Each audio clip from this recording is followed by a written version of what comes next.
Olá, eu me chamo Gustavo e estou iniciando agora a nossa apresentação do trabalho desenvolvido para a disciplina de trabalho multidisciplinar da Universidade Federal de Juiz de Fora.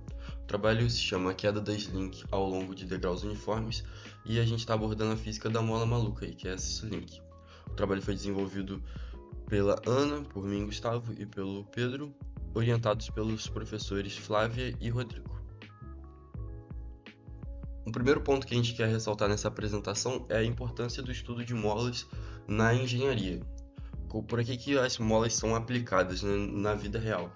Então, as molas são aplicadas em diversas situações onde é necessário garantir estabilidade ou absorver vibrações, reduzir choques.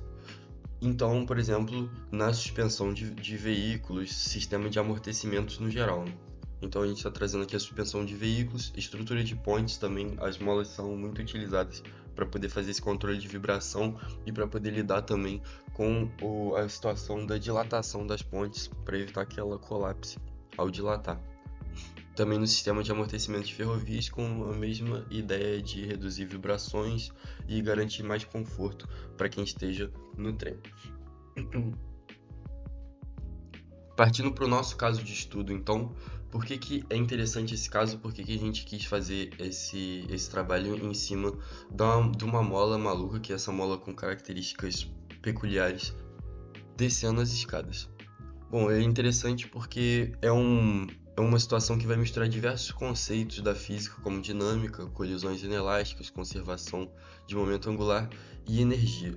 E ela também, além de tudo, tem um caráter mais didático, por conta de ficar algo contraintuitivo, dá para estudar, dá para aprender várias coisas.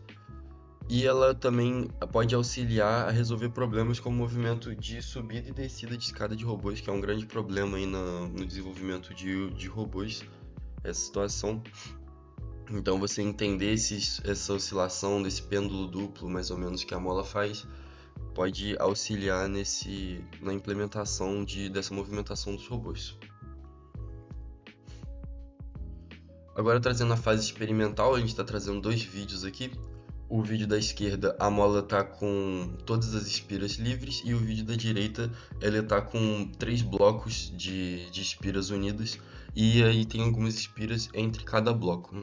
Esse comparativo foi feito também para a gente validar qualitativamente, né, que o movimento, apesar de ter um pouquinho de diferença, principalmente na velocidade que a mola desce a escada, eles são basicamente, têm o mesmo comportamento, né? Isso serviu para validar o nosso modelo de 3 nós, que a gente vai apresentar mais à frente, para ficar claro, né?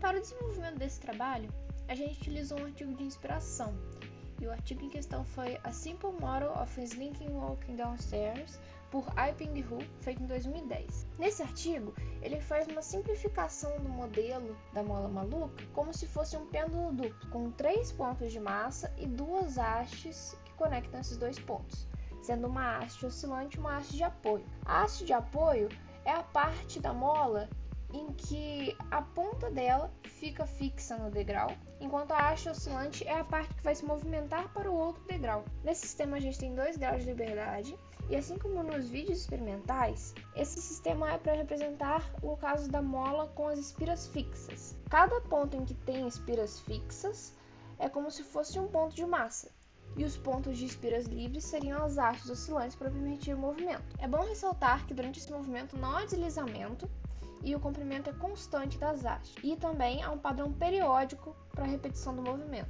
Ou seja, é como se o sistema reiniciasse a cada período de tempo determinado. Afinal, segundo o modelo do Aiping Hu, assim que a haste oscilante encosta no degrau, nós temos uma inversão de papéis. O que era a haste oscilante passa a ser a haste de apoio, e a haste de apoio passa a ser a haste oscilante. Porque quando a haste oscilante antiga se encosta no degrau, ela vai ficar fixa, e a haste de apoio que estava presa no degrau anterior vai se movimentar para dar continuidade ao movimento. Esse modelo envolve definições de constantes e valores muito importantes para a simulação. Alguns deles são uma constante de torção linear entre os bastões e uma constante de amortecedor de torção, que vai modelar as perdas por atrito e resistência do ar. Como pode observar na imagem, Nesse modelo, a gente tem dois ângulos, θ1 e θ2, sendo θ1 ligado à haste de apoio e θ2 ligado à haste oscilante. Esses dois ângulos são muito importantes para modelar as equações de movimento e de energia. Além disso, a partir deles a gente também consegue descobrir as velocidades angulares, utilizando o conceito de derivadas e equações diferenciais, e também conseguimos a aceleração angular. Na parte da matemática do modelo, Epping-Hu utilizou a equação de Lagrange como foco, para obter as demais equações.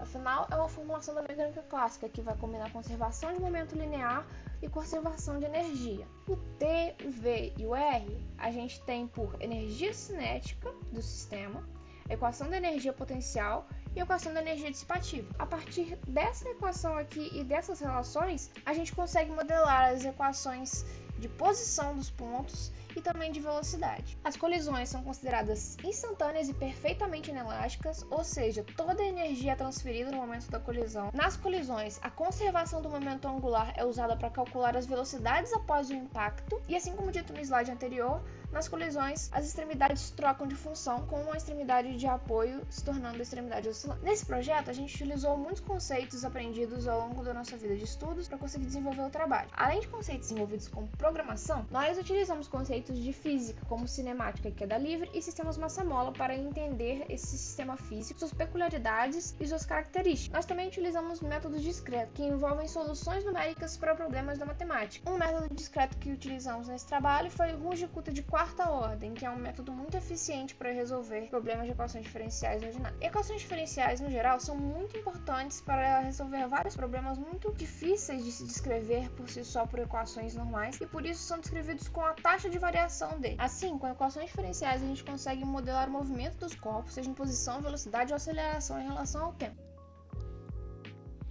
Agora, sobre a representação do modelo, a gente tem aqui dois gráficos para uma iteração. E o que seria uma iteração? Seria desde quando a mola encostou em um degrau até ela encostar no próximo degrau. Isso seria uma iteração. Porque, como explicado anteriormente, cada vez que a mola encosta no degrau, a gente tem a troca de função de cada um dos θ1 e θ2. Ou seja, quem quer a haste de apoio vira haste oscilante, quem quer a haste oscilante vira haste de apoio. Tá certo? Então, aqui a gente tem gráficos para uma iteração antes de acontecer a troca entre esses θs. No gráfico da esquerda, então, em azul, a gente tem o gráfico do ângulo da vertical com a haste de apoio e o θ2 é da vertical com a haste oscilante. No gráfico da direita, a gente tem as velocidades angulares de cada um desses respectivos ângulos. Como eu disse na parte anterior, cada iteração depende de quando você encostar no próximo degrau. Então a gente tem uma necessidade de definir o momento exato que a gente vai fazer a troca desses ângulos e dizer que aconteceu uma colisão. Então a colisão ela vai ser definida quando a ponta da haste oscilante, ou seja, a haste que está no ar, no movimento, encostar no próximo degrau. E como é que a gente faz isso? A gente faz com que quando a gente tem uma pequena diferença entre a ponta da haste oscilante e o próximo degrau, a gente faz com que ocorreu a colisão. E quando ocorre a colisão, a gente faz a troca dos ângulos e reinicia o movimento e resolve novamente as equações que a gente tem. Com isso, a gente vai evitar que a mola vai entrar dentro da escada e a gente vai manter a sequência natural do movimento. Aqui a gente tem a animação da mola descendo a escada. Na esquerda a gente tem a nossa animação original e na direita a gente tem um pouquinho da velocidade aumentada. E esse traço branco é a trajetória da ponta da haste oscilante.